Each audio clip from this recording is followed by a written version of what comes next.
Hi everyone! Welcome sa channel ko. Ako nga pala si Janus ng Pinoy Techdad. At today, pag-usapan natin sa wakas ang pinakahalimaw, pinakamalakas na phone ngayon, the ROG Phone 6 Pro. But I do know na meron pa isang version ng ROG Phone 6 na merong Dimensity 9000 Plus chipset and hopefully ma-review rin natin.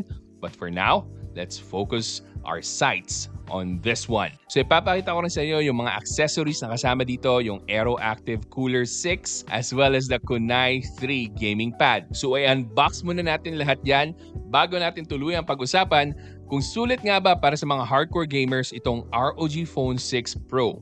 So let's go!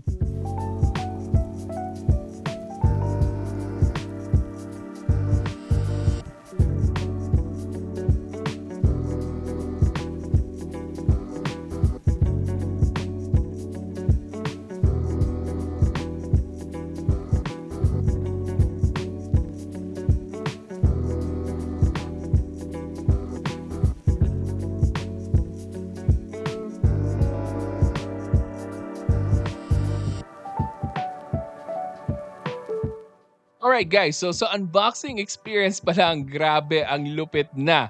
Dahil kita nyo naman yung box niya, very special. Yung ROG 6 na non-pro version, regular lang po yung box. Ito, grabe talagang may pa-pull out design, may pa-flip out pa. And this is so refreshing kung mahilig kayo sa mga special boxes para sa phones nyo. And napakaganda rin ng mga kasama accessories lalo nitong Aero Active Cooler 6.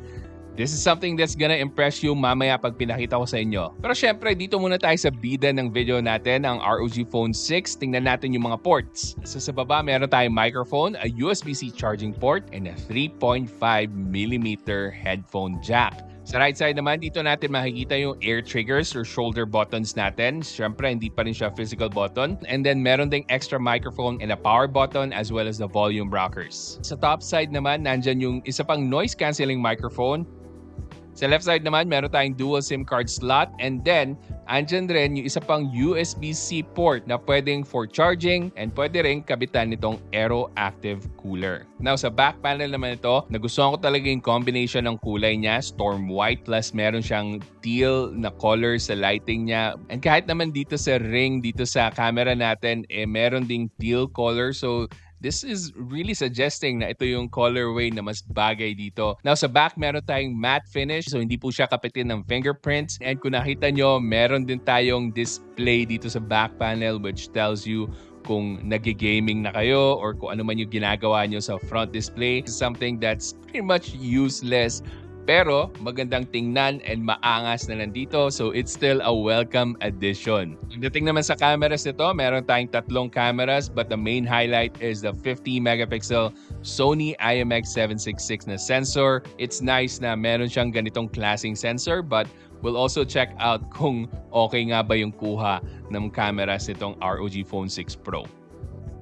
Sa front naman, meron tayong massive 6.7-inch na display. Now, it only looks a little bit bigger than other phones dahil meron siyang malaking bezel sa top para ma-place ni ROG Phone 6 Pro yung camera above the display. Actually, mas gusto ko yung ganitong setup para hindi maharangan yung visuals natin. But let me know guys kung pareho kayo sa akin na mas gusto nyo yung ganitong klaseng setup. So this is protected by Corning Gorilla Glass Victus. So this is the best protection that you can get on your front panel. Alright, so now that we have those out of the way, pag-usapan na natin agad yung performance nito. And I'm not talking about yung regular performance in terms of using this for social media or as a camera or maybe as an internet browser because come on guys, alam naman natin yan. This is a beast of a phone and yung mga task na yon, child's play lang po para sa ROG Phone 6 Pro. So, kailangang sagarin natin to in terms of gaming. But before we game, we have to benchmark this. So, sa Antutu benchmark, nakakuha to ng 1,100,000 Antutu benchmark points. Yan na po ang pinakamataas na Antutu benchmark points na nasilayan ko dito sa channel ko mismo. Pero if you know me guys, alam nyo namang hindi tayo agad-agad na-impress sa mga synthetic benchmark na yan. Yung CPU throttling test, o ano man yung mga nakita nyo with the Snapdragon 8 Plus Gen 1 sa ibang mga phones, it's the same thing here sa ROG Phone 6 Pro.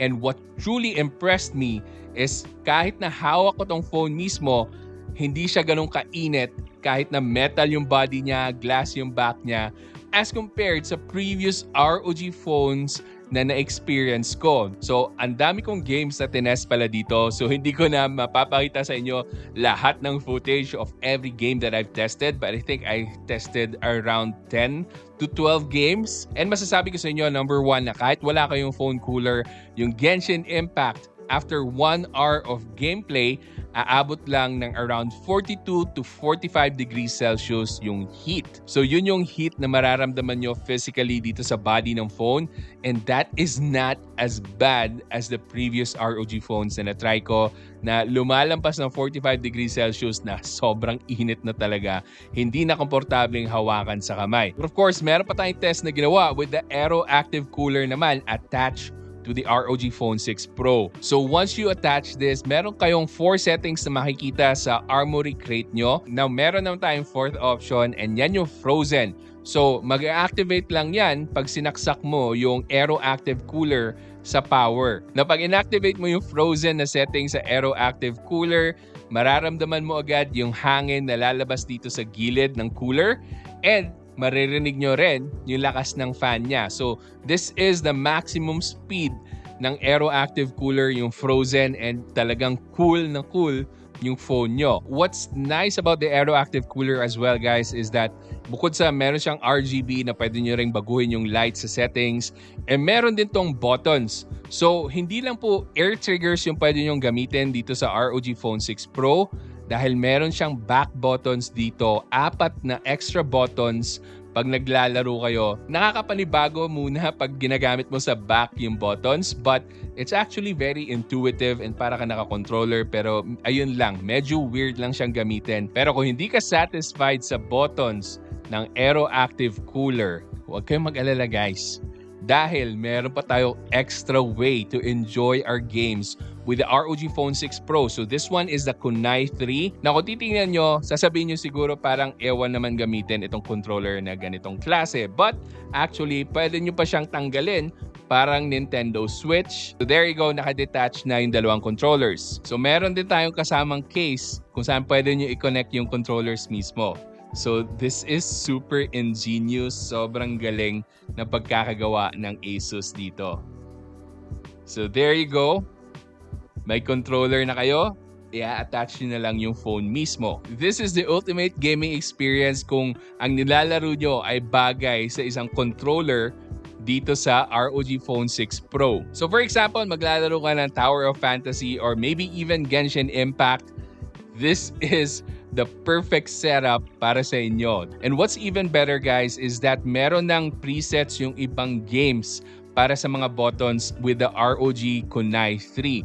So, hindi mo na kailangan na mag-setup pa on your own. But of course, you can do that. You can still customize kung paano mo i-setup yung mga button layout dito sa Kunai 3. Now, enough talk with the accessories dahil alam ko namang hindi lahat sa inyo ay interested to get the accessories. So, check out muna natin yung experience ko with the games and the settings na available para sa each game na na-test ko. Yung Call of Duty Mobile, naka-ultra po yung frame rate sa multiplayer and kayang-kaya niyang isagad yung graphics as well. So, wala akong problema with Call of Duty Mobile. Very smooth yung gameplay. Kahit pa mag-Battle Royale ka na magdamag, okay na okay. PUBG Mobile naman, available yung 90 FPS option pag naka-smooth yung graphical settings mo. And then ang maximum graphical settings naman niya is Ultra HD. And meron ditong ultra frame rates at Ultra HD. Sa Apex Legends din, napakaganda rin ng graphics quality and settings na pwede mo makuha dito sagad na sagad. Unfortunately, capped lang po tayo at 60 FPS. Now moving on sa dalawang heavy hitters natin na games, I'm talking about Genshin Impact and Tower of Fantasy. So sa Tower of Fantasy muna, so I don't think this game is optimized yet para sa ROG Phone 6 Pro or sa Snapdragon 8 Plus Gen 1.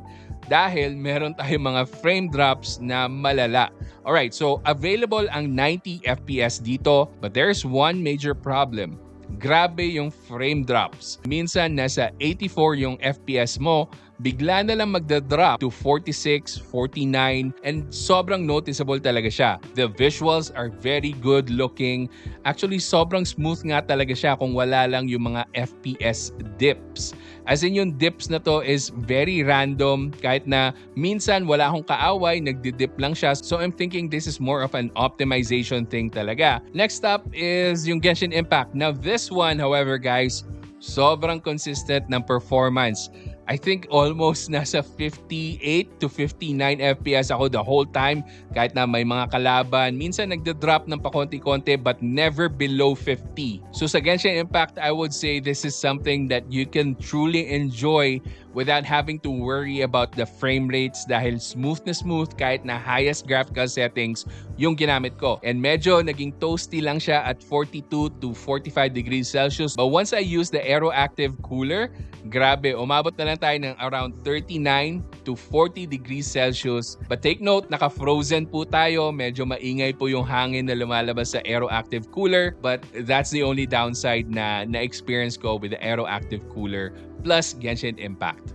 So na-test din naman natin yung Diablo Immortal as well as Asphalt 9 but not as extensive as the games that I mentioned dito sa video. So in terms of gaming capability guys, I don't think you can find a phone na mas capable pa dito sa ROG Phone 6 Pro. Pero guys, hindi lang po games ang gusto ko ibahagi sa inyo dahil marami pang features itong ROG Phone 6 Pro na dapat nyo malaman. For instance, meron tong 720Hz touch sampling rate.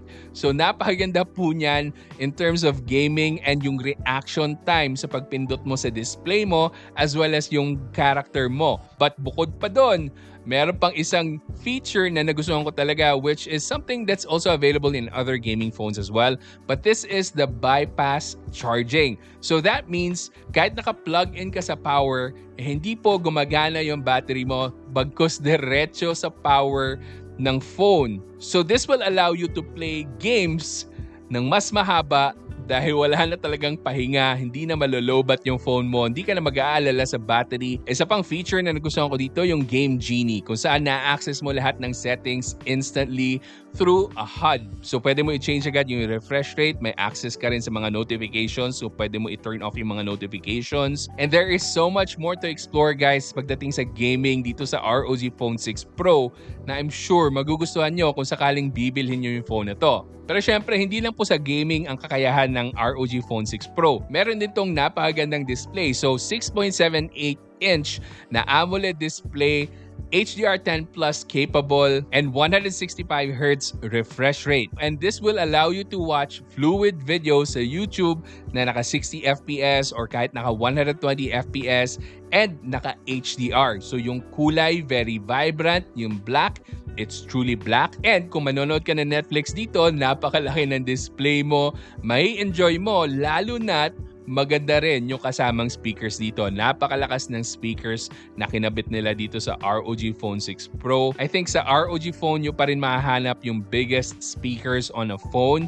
So guys, ito na yung pinakamalakas na speakers on a phone this 2022. So whether manonood lang kayo na video or maybe magpe-play kayo ng music, super goods yan dito sa ROG Phone 6 Pro. Now battery-wise naman, meron tayong 6,000 mAh of battery capacity and 65 watts of fast charging. Now para sa mga nag-aalala sa fast charging, baka daw masira yung battery nila agad pag palaging fast charging.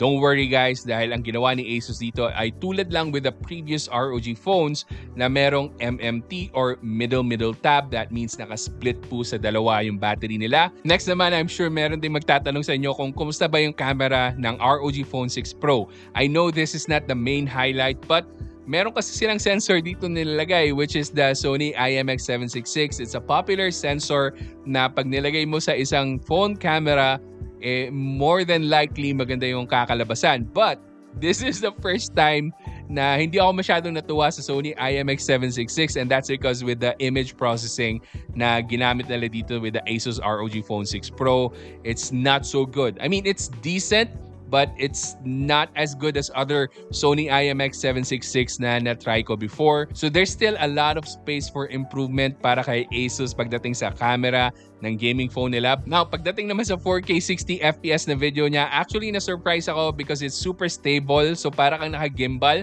So kahit naglalakad ka, parang nag-glide lang yung video mo. Hindi siya mauga. So that is something to commend. But also at the same time, yung quality naman ng video medyo maraming noise. But overall, kung habol mo is camera sa isang phone, guys, you're looking at the wrong phone. Okay?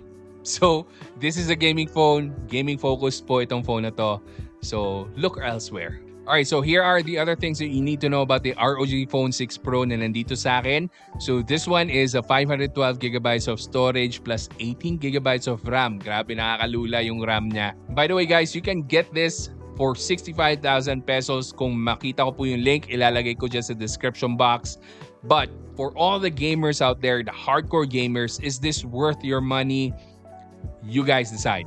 It all depends sa inyo talaga kung ano yung priority nyo. If you really care about your gaming experience, the ROG Phone 6 Pro will give you that. It will immerse you dahil from its UI, the ROG UI, to its Armory Crate, to the Game Genie.